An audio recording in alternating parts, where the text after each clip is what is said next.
It's a soul out, from a plume of water bursting from the ground, to being soaked in sweat from the heat. It's successfully planning an event at short notice. Or from the communities we serve. It's feeling anxious about starting a new role, only to be supported. From those we have saved. It's the gravity of shutting down an unsafe business, to turning around the lives of vulnerable people. It's the driving grotto that makes Christmas. And challenging the status quo. It's feeling excited, included and exhilarated. Yet having the space to feel vulnerable and exhausted too. It's the memories that stick with you for life, the good ones. And it's all of these things that make us who we are. It's all these things that make us Nottinghamshire Fire and Rescue Service. This is me, This is us. and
Proud to be rated good by HMIC FRS.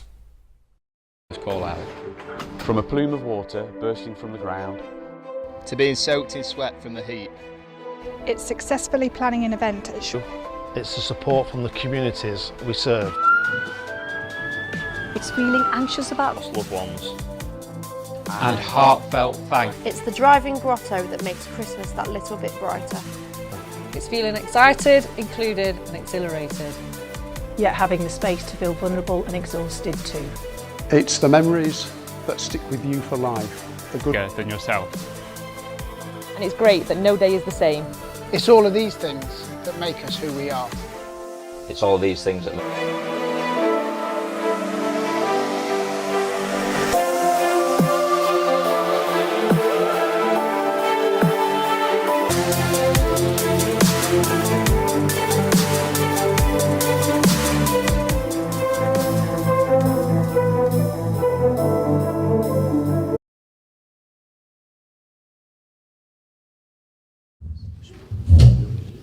Good morning, welcome everybody to our officers present and members of the press and other colleagues attending today. His agenda is to deal with some issues around membership. So first of all, we've to note that council consequential issues arising from that change of membership.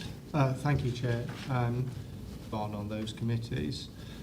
And I've also received an indication from the Vice Chair that she intends to... So, first of all, to note and give our agreement, it's an endorsement in the usual way that we would at the AGM, and then I'll deal with the formal bit of business which needs a vote in the room here. A seconder for Councillor Rain? That's seconded by Councillor Fielding.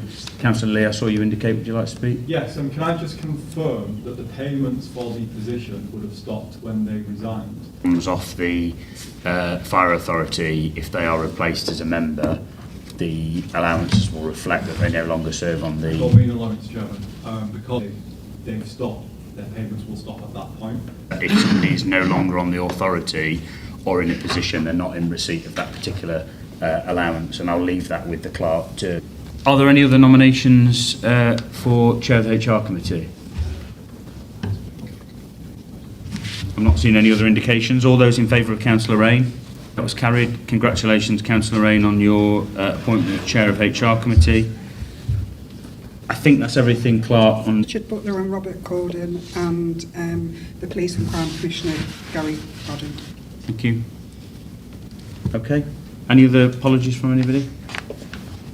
Thank you, they're noted. Item 3 then is declarations of interest. Any declarations of interest by any members or officers? Item 4 then is the minutes. So it's to confirm the minutes of the meeting held on the 26th of July.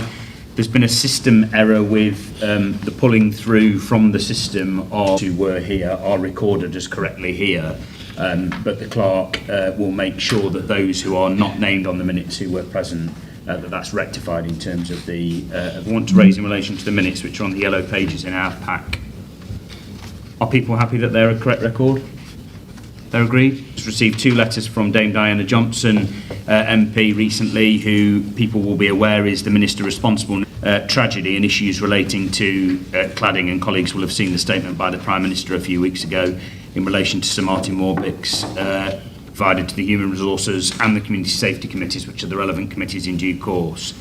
In relation to the staff survey, the service has recently completed its 2-yearly staff survey, shows improvement in all areas measured, which I think is very, very positive, and colleagues should be commended. This reflects the hard work that's ongoing at all levels to ensure the success of that work. Members' seminar. Members are reminded of the seminar which will take place in the lead up to our annual budget in February, and by that point we should have had the local government finance preset. You should have already received an invite to allow time to plan diaries as the other to scrutinise, ask questions, shape the budget planning for the coming year. So it's really important that people are at that November at the same venue as it was last year, which is the Crown Plaza Hotel in Nottingham. All members are weeks. The event is always a brilliant opportunity, and it always celebrates the amazing work that is done by colleagues in the Fire and Rescue Service. Are there any comments or questions people want to raise in relation to Chair's announcements? No. The first substantive item on our agenda. Yeah, thank you, Chair. Good morning, members. So this report's a standard report that you receive each year, and it's reporting backwards looking at the February 2023. So section 2 of the report on page 23 talks about the economic and bank rate for the year. At the beginning of the year it started at 4.25 and it increased during the year to 5.25. It's since the reports that at the beginning of April 2023 it was 8.7% and reduced significantly during the year to 2.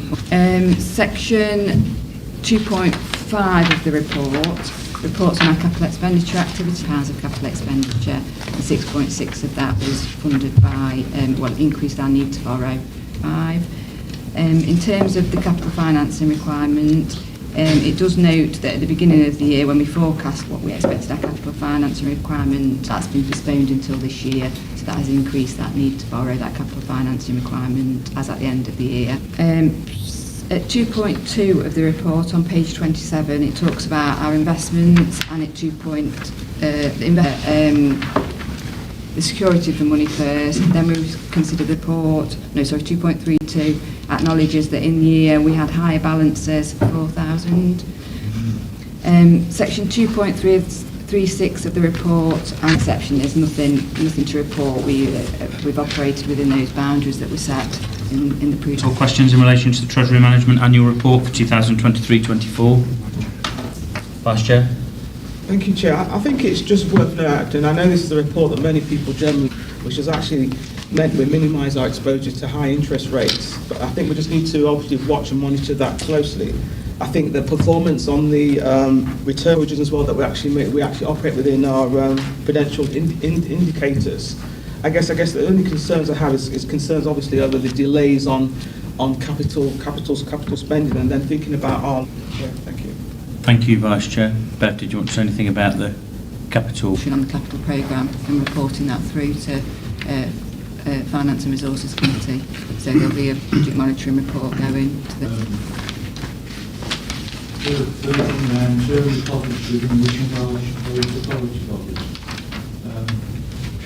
Expand on that, give it a bit more troubling.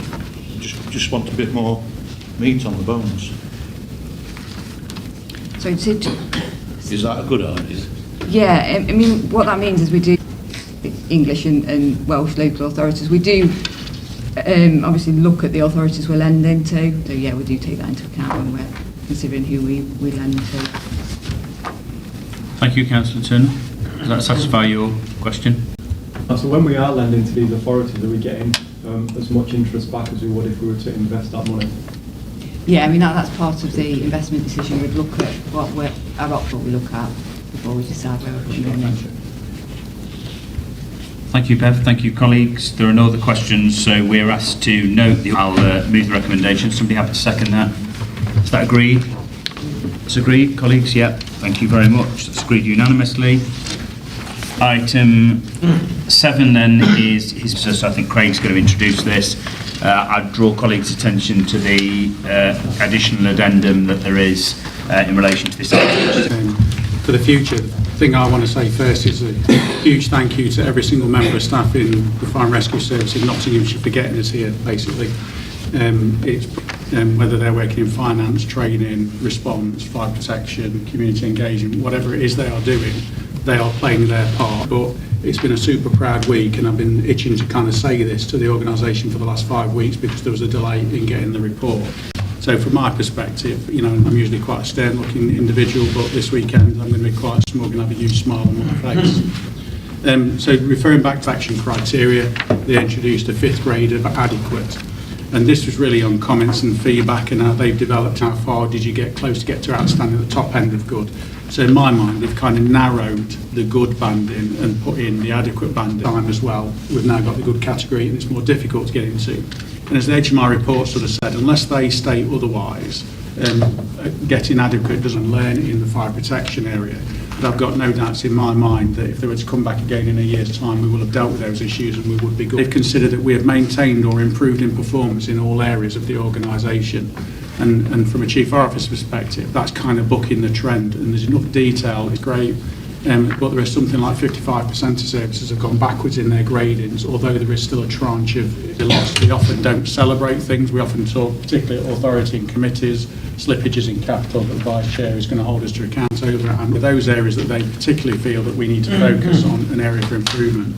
If I go back to our first inspection, we've got 24 in the last new service, is improving over the longer term. And for me, that plays into the 10-year strategy of outstanding by community advisory groups, something, again, I'm particularly proud of. I feel we've got some promising practices in other areas, but in terms of grading the HMI, this is the one they've given us. So reference, and this is about our ability to ensure our risk-based inspection programme to prioritise the higher risk risks in the built environment. And I know that can quite seem when you read that one's in 2 buildings. It's a little bit more complicated how we measure it. We're looking at how we measure it, and there'll be a proposal we'll start to focus on, you know, buildings of highest risk. As I say, it doesn't give me any undue concern at the moment. It is adequate. It's not 11 goods for me, so I'm certainly not being complacent. Again, in terms of causes for concern, you can see in 2.16, and this should have 36 causes for concern. Now, what I would say on that is not all fire service in terms of what we can gain, so not everybody's position is like for like as a benchmark. But again, the important thing for me is without the next, I suppose, between now and Christmas, understanding the report as SLT, we can sign that off relatively quickly, because I think we've learned some lessons about areas for improvement and how long we need to keep them open or not. And I think this is every member of 800 and something staff that has got us here, and I'm superbly proud of them. I want to place on record my thanks to Craig as the Chief, but every single member of the team. It is criticism on the chin and then work to improve, but also the way in which they are so dedicated to the communities they represent and none. So on behalf of the Fire Authority, and as somebody who's very, very proud to be Chair of the Fire Authority, I thank you to you, Craig, as the Chief Fire. If we cut to the chase, we were found wanting, we were told that we requires improvement, then to the significant journey that we've gone on through the inspection inadequate, which essentially is good based on the change in grading, and where we only have one area for improvement. I think across the 18 other services in the country that have been inspected, there have been 311 areas for improvement issued by the Fire and Rescue Service in Nottingham and Nottinghamshire. And I think the other thing that just puts this into stark context is this. this fire and rescue service on this service, and in return they now know that they've got an absolutely brilliant service that will not only be there for them when they need it in an emergency, to responding to flooding, but also in relation to making sure that the fire service actually reflects the communities that we represent and what throughout the entire service. And that's something that I know that people here have worked incredibly hard at. And what sat behind those words in the report is the fact or religion, and that is really important given some of the challenges that we've seen not only in the fire sector elsewhere around the country, but also that we've seen. I just wanted to lift directly from the report, which I think summarises just our proud efforts to engage with different community groups, consistently achieving a high level of appliance availability, exceeding to every member of the team for where they've got to. I think what's brilliant about this report and reflects the ethos of the service is that we're not resting for excellence. And I also at this juncture want to thank in spite of some of the differences we've had when there have been difficult decisions around service reduction. One of the brilliant things about this service is that we have a fire authority where people come together, irrespective of their party politics, collaboratively, and they challenge the angle that you bring into this room from communities to make sure that this service remains relevant is every member of staff on behalf of the authority. I'm sure I've got colleagues' agreement for this. Our thanks and our congratulations for what is a brilliant result. You, Mr. Chairman, the excellent report. I just wondered how we're going to get this out to the public, because somebody's going to get this out and say, look how well they've done. And the second part of the question was public safety through fire regulation. How can we improve on that? Is it we'll get rid of that one bit there? Because I'm not quite. Is that all our fault? Yeah. Colleagues, whether the networks, is that we're all very quick to jump on the things that aren't going very well. So I went on local BBC News yesterday, so it is a criticism of my news colleagues, because I know news sometimes is bad news, because I wish sometimes we'd write on and this it's the 10 o'clock back around public sector. It's their money that's paying for me to sit here in front of you today. So I think we are doing some plating one another, but I think it is a perennial problem around putting the good message out there. The other thing I sort of said to my chiefs that we're having at the minute, whether it be financial issues across our local authority colleagues. So I think there is a challenge there for members in terms. More important point, I suppose, Councillor, around the built environment. I wish it was as straightforward as knowing what the silver bullet was. Inspectors, local authority reductions in budgets and capacity, regulator, with the resources I have available to us about what we're going to do about the highest risk. We have got Martin's phase 1 report or this phase 2 report. I don't think you're going to see overnight improvements, whether it be suppliers, manufacturers, regulators, local authorities, and be professional and do their work to a high standard. If they do that, I've got some optimism in bumps in the road if we're going to be transparent about it. And I think if we want to be convinced about keeping people safe, the jobs properly, achieving the standards we're achieving that the HMI say we're achieving, learning the lessons we should, optimism, but it's a lot bigger issue than beyond the fire service. But we everywhere in the country.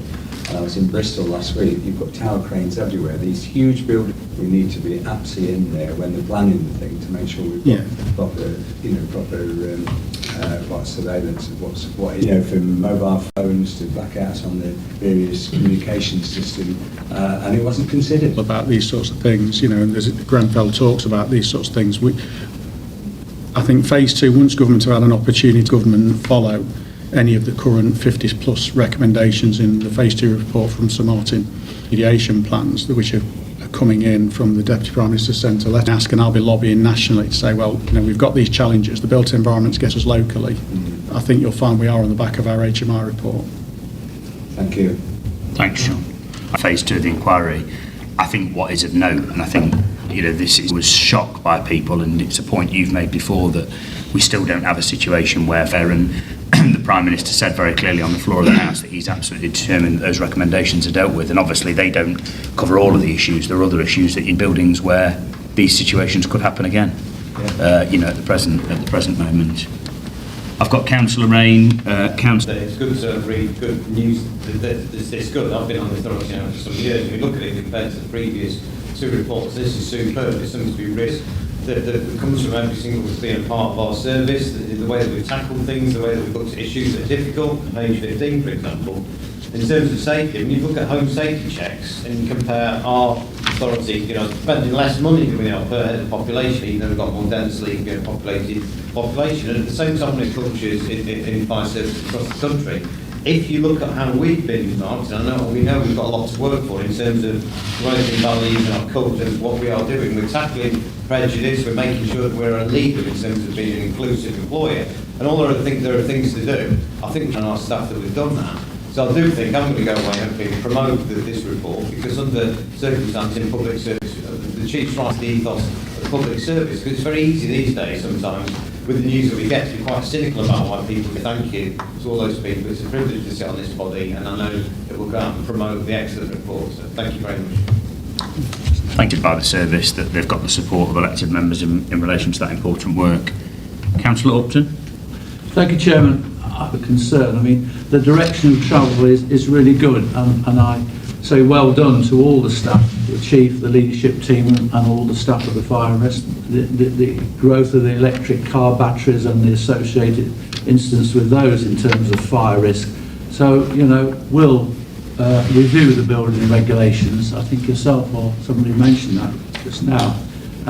Reviewing, especially the sections that deal with fire and fire regulations, my opinion, be a statutory consultee on planning issues, and I say that as a cabinet member for planning of the Borough Council at Rushcliffe, and that is a role to challenge, and I think that's good, that there are challenges in democracy. Thank you for your support and the way in which your group have engaged, and certainly I've always said you speak powerfully with experience about the issues around building regulations, so I think your point would have been heard loud and clear that you made. The achievements. To use a bit of a sporting analogy, you said it's very difficult to compare different authorities throughout the UK. Yeah, it's not near Christmas and I'm not in the bottom four, so there's a bit of an internal number of AFIs, number of goods, adequates and stands. Some services have got an outstanding one of their key lines of inquiry areas. I think the line in the sand for me is the fire protection, and then we'll sit down with the report and sort of say, where do we think, and we'll work with HMI service liaison teams. I don't want us to go backwards. That's the important thing. We consolidate our position in the league. Continue with your sporting analogy. It's going to take a lot of work. It may mean we've got with the environment we've got, with the geography we've got, well where we are, but we're certainly up there. And I'm proud to say that. A competitor, definitely. Yeah. Thank you, Councillor Turner. Thanks, Chief. Councillor Patel. Yeah, first of all, congratulations. This journey has been constructive since 2018, but in my opinion, it's been not to spoil the mood in the room. However, on page, I just want to ask is, have we got any data around this? And is there any analysis which will help us to plans to implement a rota for qualified staff? So do we have adequate staff, funding and resources for out of us? Like, hospitals, large buildings and things, but we're seeing a growing amount of unwanted fire signals in domestic, or is it the built environment where we have enforcement powers? Because of course in somebody's domestic home is their castle. We don't have the powers that we would have as a regulator in those settings. Some properties we do not respond to because the risk isn't there. The system is there, the use. But if Damien, you want to come in with some of the kind of the more detail over it. Yeah, thank you, Chief. Thank you, Councillor. So there is a report specifically on this coming to the next Community Safety Committee that was already planned, and we challenge, and the mitigation of the risk is a fine balance. So I think we'll continue to work with that, but it's definitely going to be an area of focus for us in terms of that. Regarding the out-of-hours provision, but we've got robust plans in place. We're working closely with our colleagues, with the representative bodies, and looking what other fire risk have had in their report, that they're pleased that we've got that plan in place. We prioritise it, but that is a really important area. We need to make sure we've got those staff available all times for that fire protection issue. We're going to have to work through that and find some way of dealing with that with kind of staff, and that'll be a compromise, I'm sure, on all sides along the way.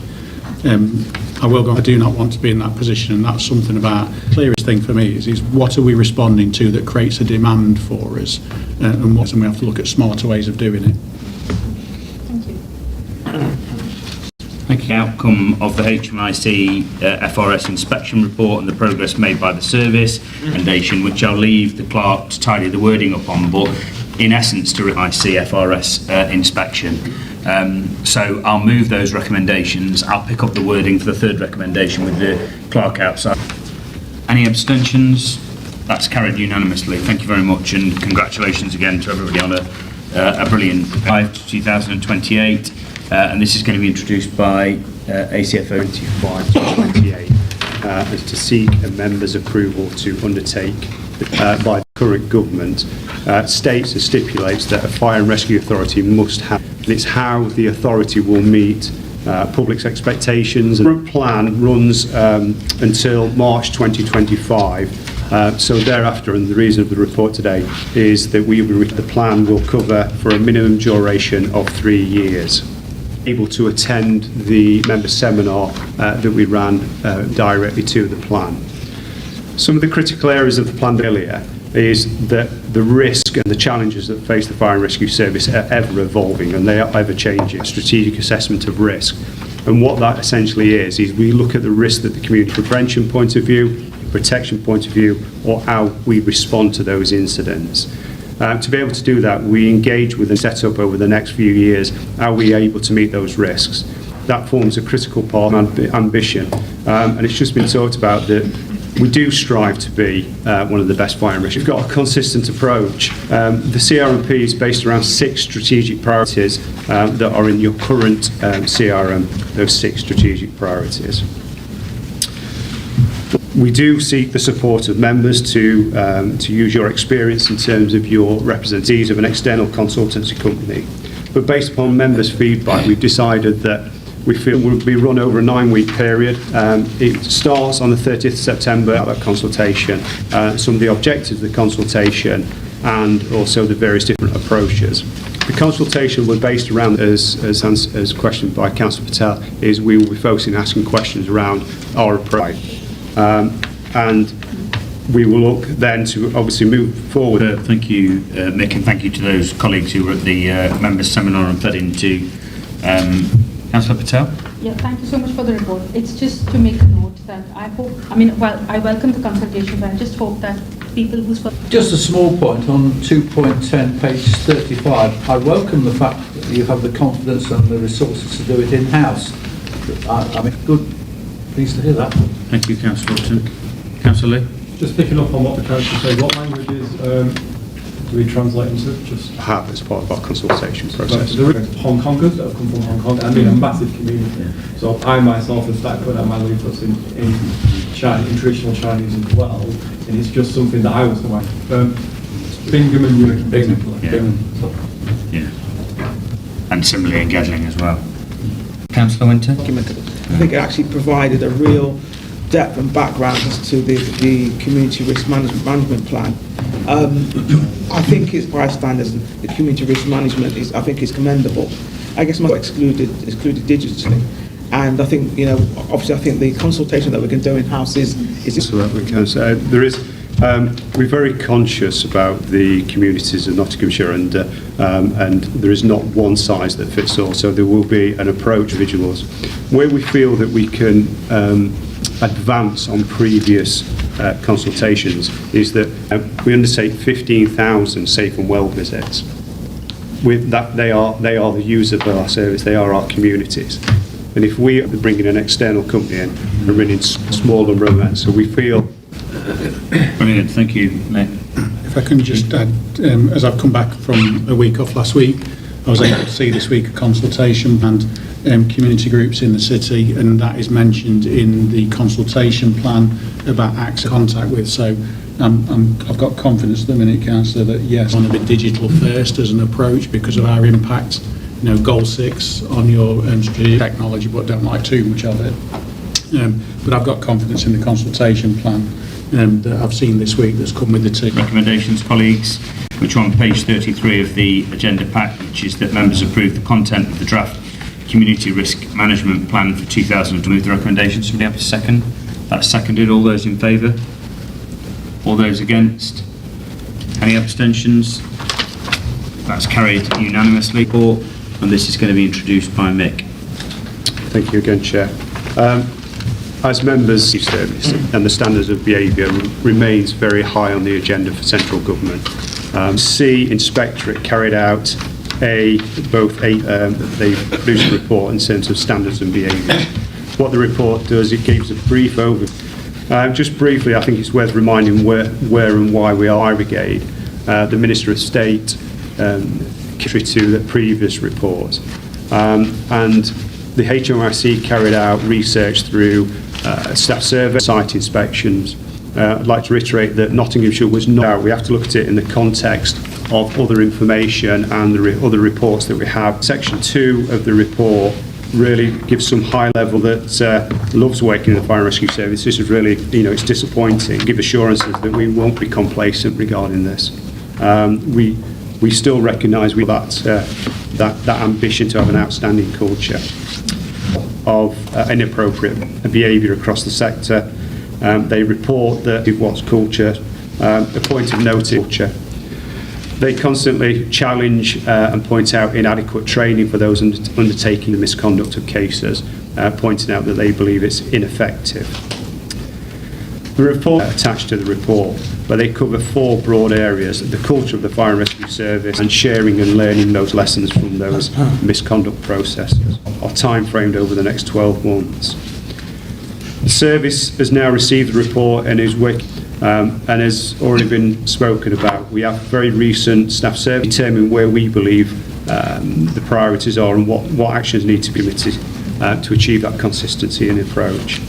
Internal Chair 2.9 onwards talks about the local context, but we have, so I'm happy to leave it there and take questions, Vice Chair.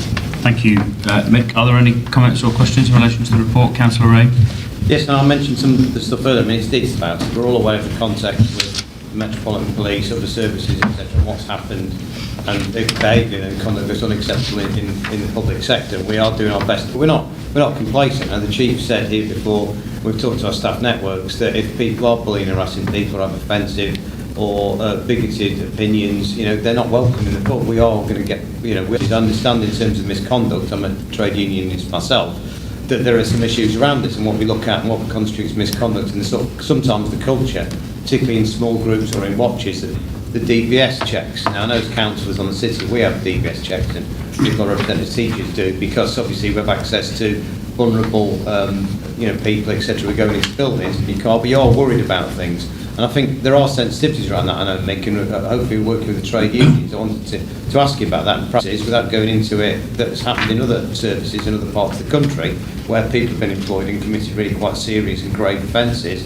that could have been weeded out had we had a DBS check. So I know it's controversial. DBS is one mechanism for carrying out, should it be working for public sectors, but as we all very much aware from high-profile cases that have occurred predominantly within the authority, and DBS is part of that, and quite rightly people are concerned, and generally they are minor nature. That was some years ago. That has nothing to do with their suitability to be working for the fire and rescue service. So we've went the cycle and the process in terms of which we go through. What do we do when this type of information comes back? How do we assess that information compliant with employment legislation? Chief? Yeah, my understanding, and that isn't a requirement, and that's been a lot of conversation with our trade union colleagues, because we have to be proportionate and reasonable. I think you talked about something we may have done when we were 16, that I'm now 50, what relations we've got here for a reason. We're able to fall out about things in a reasonable manner, still have a cup of tea at the end of the argument about something, actually worked along that way, and we've still got fallouts to come, I'm sure, but we'll do that in a proper way. But we've managed to get enhanced checks in this service. Some chiefs are on, well, at least we've had this check. Mick's point is right, it's one way of doing it, and also give to every member of staff in this organisation that they've all been through a rigorous check. Just picking on a couple of things in the report, the HMR's report talks about negative watch cultures. I see lots of positives. Management now, we're starting to see newer generations of staff coming through, understand what staff still don't know. We've got a say-so confidential reporting line. Believe it or not, as senior leaders, we get complaints about us. And I think we've got some learning to do about how quickly and how we deal with concerns, so it reduces the anxiety on the individuals affected, both with the Commissioner and Iraq. We are not London Firegate, we are not Dorset and Wiltshire, we are not these 10 services, but I know it's down still because there's gaps in them. So again, as part of our values and everything else, my assurance is the team are on it, that we'll look at systems and processes as well. And I've had a conversation particularly with the Fire Officers Association and the FBU only a couple of weeks ago, where questions were asked about, what's been written. And that might cause the HMI some frustration as well, in terms that they're an inspector and can make recommendation. They're not. Thank you so much for the report. And for someone who's worked in the prison, we always did share a joke amongst ourselves that walls have ears. So I totally understand that how difficult, but at the same time challenging it must be for all those who are dealing with these issues and trying to. I just want to know, with recommendation 24, there's a watch. There is the service is looking at developing and seeking a cultural dashboard to related groups about this. Thank you for the question. The dashboard is RMP. The cultural dashboard initially will be accessible constructively to drive change and challenges. That information, we also have an ambition to make that dashboard also accessible to our communities as well. The development of the dashboard has been a plethora of individuals in that groups, including minority groups. Thank you, Mick. Let's answer your question, Councillor Patel. Yes. Thank you. Councillor. As I do, not all councils are DBS. I'm just putting this out there for people that are listening. Not all councils are DBS check, but even when you run, as everybody here knows, you don't need a DBS to run as a council.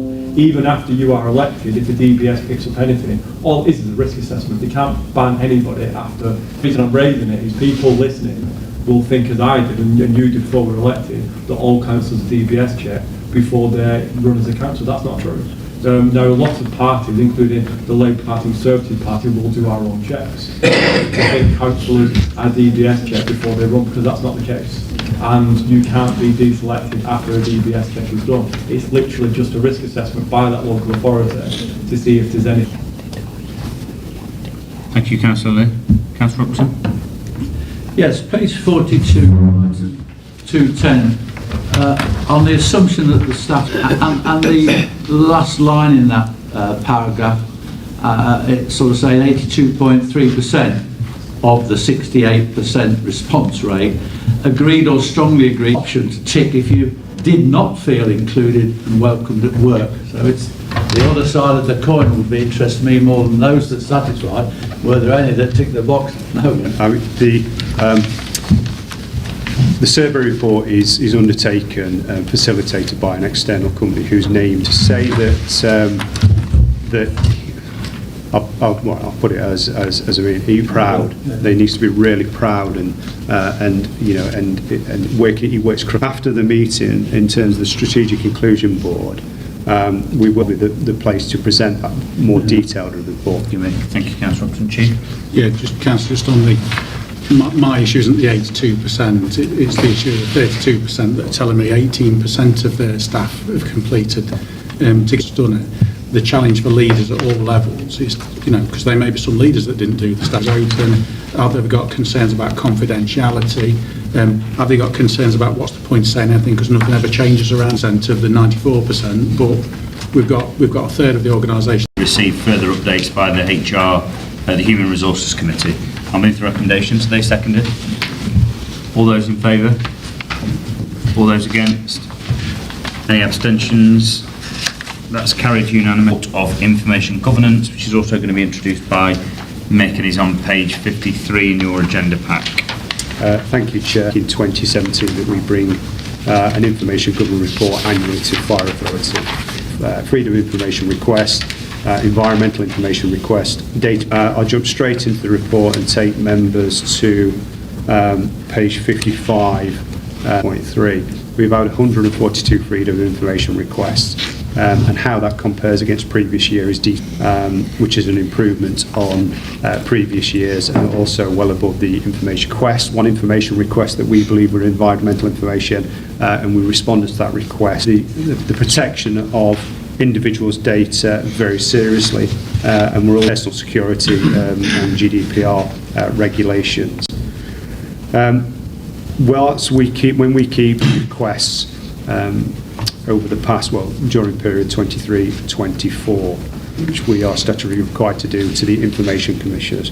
Again, I stress that we have Investigatory Powers Act We've had no applications to use the board chair, but happy to take any questions. Thank you, Lee. Any comments or questions on this report? Councillor Clark? Yeah, just a quick one, Chair. And really, it's a nudge to you that we have those people that are actually on, at every level on authorities, really continually complaining or FOIing, and he is taking massive sums of money across the country.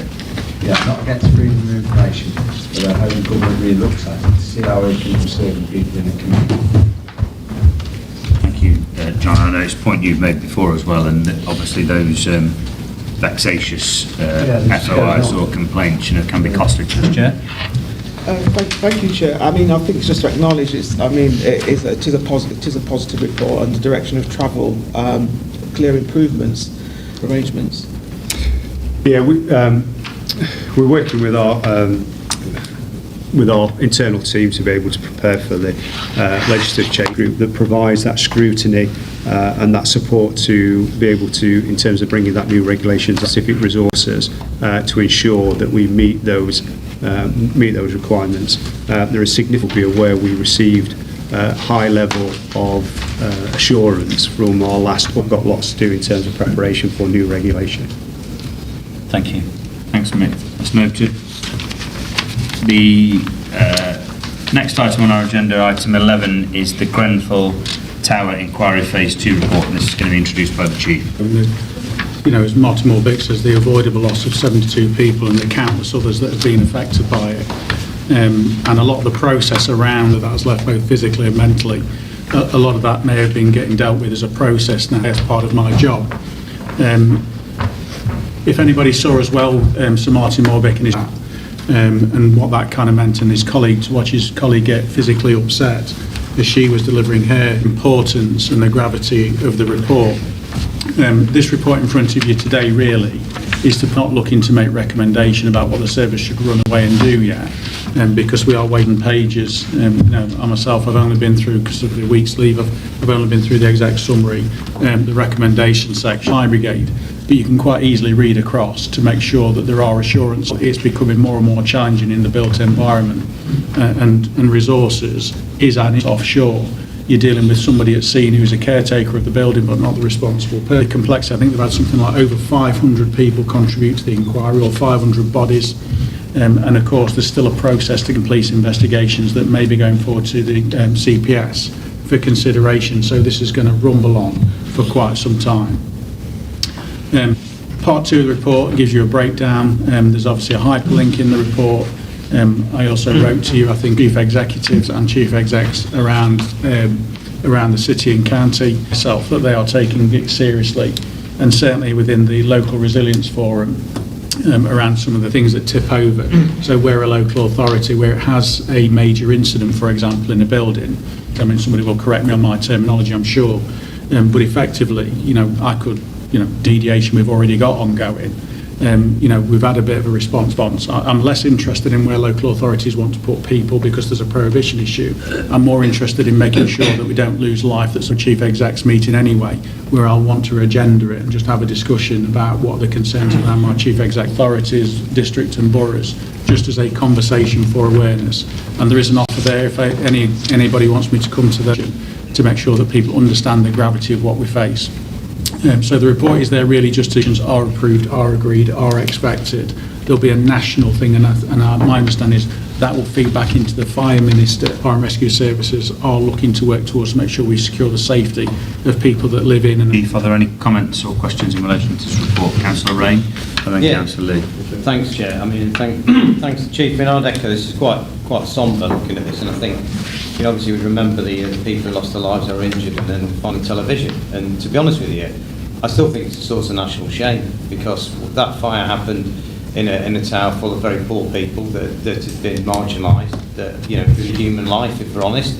If you look at the percentages that have been quoted on the buildings that have been rectified with that cladding, it's about 29% nationally. Given the time span, I think that's shameful. I think it's absolutely horrendous that it's being how people living in buildings that potentially the same thing could happen again. So we do hear a lot of hot words, and I've been looking into it properly, but now have got properties that weren't told about this, who then, just for the thing to be rectified, it's costing them it's practically going to bankrupt them in terms of their flats. I know a lot of this is in London, and also the buildings that have sprung up around Nottingham. Some of the public are quite fearful. I don't think they actually know whether their buildings are safe. Obviously, we're sure that as a body that they are.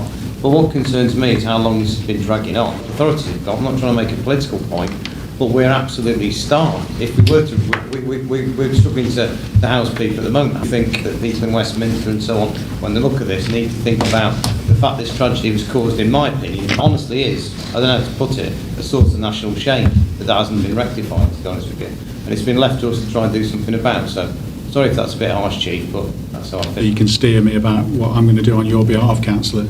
I think the podcasts, there was a journalist, Kate Lamble, who followed the inquest, a couple of 3 hours long, and if you want to pick up things and get context, it talks about local authority, talks about government members probably a little bit more easily listening around the context around the way, different management companies, tenant management organisation, is part of what we would look to deal with a lot of the time.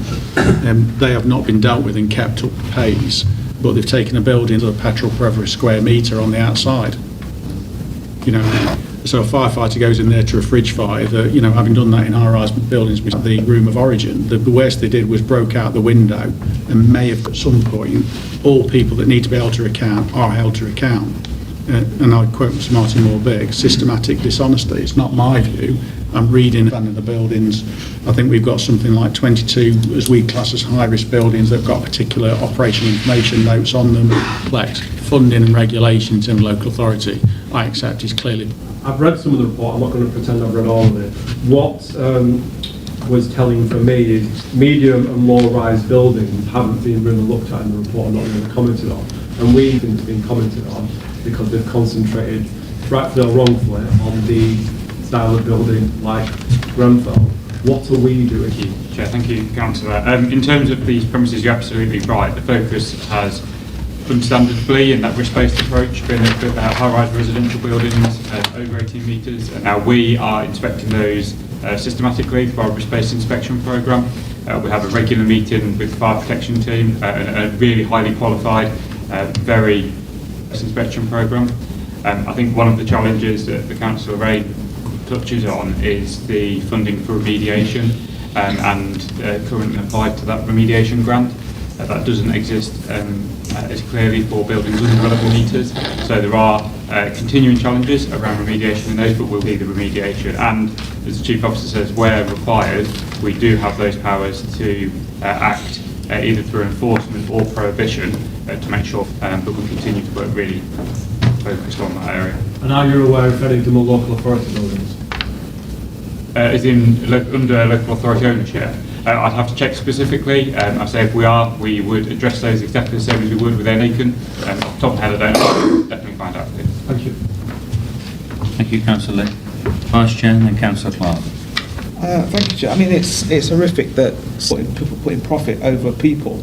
I would ask, actually, Chair, in your capacity as MP, to actually push the national government to actually address this as quickly as possible, because in effect, as a result of it, even now we see on the TV individuals, not necessarily in our area, around the country, who have got apartments that get planning and building control to work with the fire and rescue agencies to ensure that, as an MP, to do what you can to actually help addressing this matter.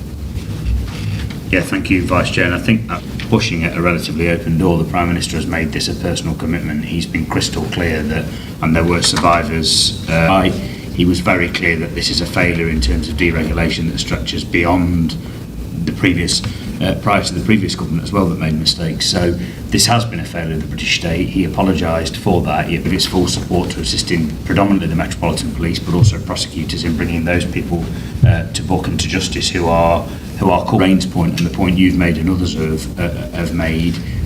He also said in the House of Commons that people living in this country with essentially solidified petrol on the outside exterior of their homes. So methodical report by Sir Martin Moore-Bigg and his colleagues is that the House will continue to be regularly updated and hold to a delivery now. We've had the words, we've had the response, we've had the soul searching in terms of the report. The test will now be, in his role through the National Fire Chiefs Council to raise this. But some of my colleagues, one of my colleagues, Joe Powell MP, who is the Member of Parliament colleagues in doing that. So, you know, you're right to raise this, Vice Chair, colleagues across, because at the moment there are far too many people who live in the country who are still seriously at risk of this incident being repeated. And there were incidents actually before, you know, colleagues in this room will know far better than I do, across the country. So, yeah, I think you're right to press this, Vice Chair, and I'll certainly do what I can from my perspective. People in Nottingham, asking for, you know, the more urgency in this, because it's gone on. I don't know, it's so complicated. As you were saying, there's thousands of pages here. We're 7 years where we don't seem to have moved a great deal forward, and that's not long in the last government. And the refrigerators and things like that.